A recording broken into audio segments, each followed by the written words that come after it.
இனிமே கண்ணை மூடிட்டு கடலை எண்ணெய் வாங்கலாம்.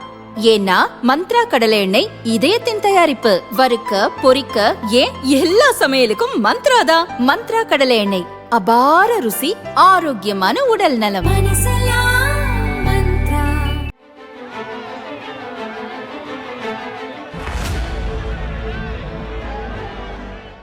சட்டசபை தேர்தலை முன்னிட்டு பிரதமர் மோடி ஏப்ரல் 3ஆம் தேதி சென்னை வருகிறார். ஏப்ரல் 4ஆம் தேதி அவர் மயிலாப்பூர் தொகுதியில் பிரச்சாரம் மேற்கொள்கிறார். தமிழக சட்டசபை தேர்தலுக்கான வேட்புமனு தாக்கல் இன்று தொடங்கி தேர்தல் களம் சூடுபிடித்துள்ளது.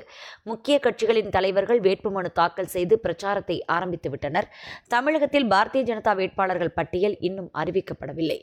அக்கட்சி மேலிடம் விரைவில் அறிவிக்க உள்ளதாக கூறப்படுகிறது. இந்த சூழலில் பிரதமர் மோடி ஏப்ரல் 3ஆம் தேதி சென்னை வருகிறார். 4ஆம் தேதி சென்னையில் பாரதிய ஜனதா நிர்வாகிகளுடன் ஆலோசனை நடத்துகிறார். அதே நாளில் சென்னை மயிலாப்பூர் தொகுதியில் ரோட் ஷோ செல்கிறார். அங்கு போட்டியிட உள்ள பாரதிய ஜனதா வேட்பாளரை ஆதரித்து பிரச்சாரம் மேற்கொள்கிறார். தேர்தலுக்கு முன் முதல் முறையாக பிரதமர் மோடி தமிழகம் வருவதால் பாரதிய ஜனதாவினரும் கூட்டணி கட்சியினரும் உற்சாகம் அடைந்துள்ளனர்.